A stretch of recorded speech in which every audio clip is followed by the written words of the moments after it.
Okay, so I told you at the start of this week that if the recent polling trends continued, by the end of this week or maybe by early next week, Joe Biden could be out of first place in the Democratic primary.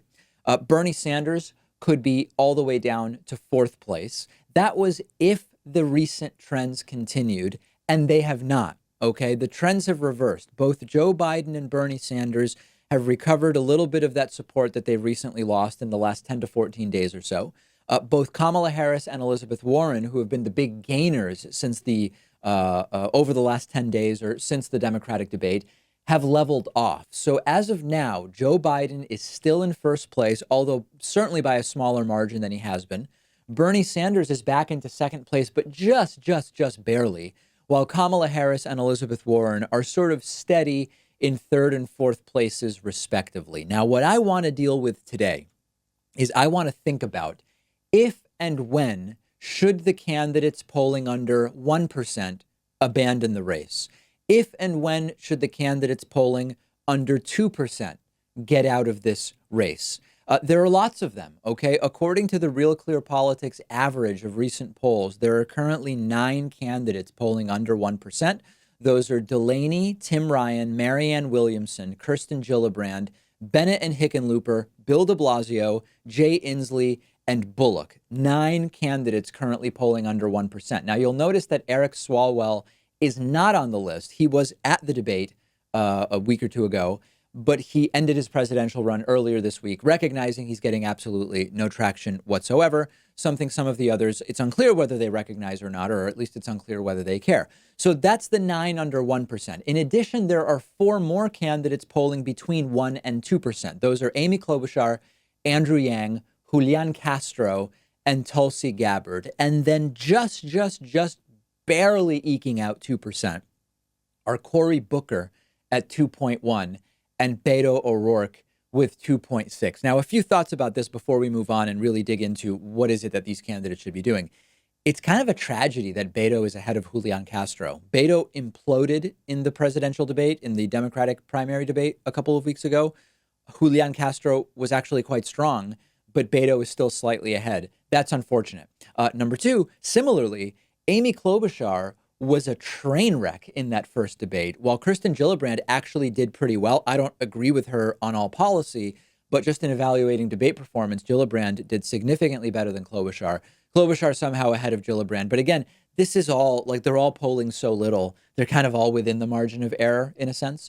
So the immediate question is, how long should these candidates stay in the race? I am for more candidates. I am for more choices. I'm for more debate and more dialogue and different ideas as part of the primary process. But I also want there to be more depth in the debates. That can't happen when you have 20 candidates across 2 stages and 30-second rebuttals as the standard format, okay?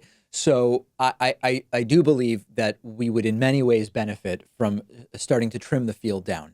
We polled our audience on YouTube at youtube.com/The David Pakman Show/community. The question was, who should exit the Democratic primary before the next debates at the end of this month? 7% of our audience say everybody should stay in. 48% want everyone polling under 5% to get out, which is very harsh. 22% say everybody under 2% should get out, and 15% say everyone under 1% should get out. Now, just as a thought experiment, if everybody under 5% got out today, that would leave only 5 candidates, and that includes Pete Buttigieg at exactly 5% and not a fraction more. It seems a bit aggressive to me at this point in time. We're still about a year out from the convention. But certainly, if you're still under 1% at this point in time, you have no shot. I would get out. I think that the 2%ers could make the case for staying in to this second debate. There's a good chance they'll be eliminated by the requirements before the third debate on September 12th and 13th anyway. The next debate is at the end of this month, July 30 and 31 on CNN. A lot of these, the 2%ers, many of them are going to be gone before the third debate anyway, because they're simply not going to qualify. So as a reminder, to make that early September third debate, candidates need to have both at least 2% in 4 different polls and 130,000 unique donors. As of right now, only Joe Biden, Kamala Harris, Bernie Sanders, Elizabeth Warren, and Pete Buttigieg have met that criteria. So this race will be effectively smaller by September 12th, even if a lot of these candidates stay in. They're not going to be on that third debate stage unless things change radically. And potentially we will be down to just one debate stage by September 12th instead of having to do it on 2 nights. So let me know what you think. Our audience, at least on YouTube, an unscientific reflection merely of the fraction of our nearly 700,000 YouTube subscribers who chose to vote in this poll, say if you're under 5%, you should get out immediately. That seems a little bit aggressive, but a lot of these folks will be gone by September 12th. Let me know what you think. I'm on Twitter at @DPakman. The show is on Twitter at David Pakman Show, and voting is still open on the David Pakman Show YouTube channel if you want to cast your vote.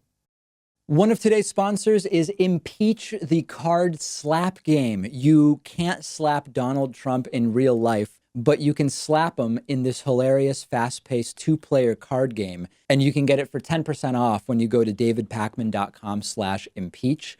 Impeach the Card Game is awesome for parties or when you're having a few drinks. I've been playing it with some friends of mine. It combines clever satire about the Trump administration with really funny, high-quality cartoon artwork, all in a very lively card game that's easy to learn, but it stays interesting every time you play it because of how well designed it is and how much thought went into the humor and the political commentary. Impeach the Card Slap Game is perfect if you're looking for something fun and casual to do with your politically minded friends or family members. It'll make a perfect gift for anyone you know who has a sense of humor about Donald Trump. And when you go to davidpakman.com/impeach, not only will you get 10% off the game, you can also get 10% off all of the other hilarious clothing and accessories in their online store. T-shirts, coffee mugs, tote bags featuring funny political cartoons about Trump that you can't find anywhere else. Get a super fun, witty gift for yourself or someone you know, whether it's Impeach the Card Slap Game or anything else in the gift shop, and get 10% off all of it when you go to davidpakman.com/impeach.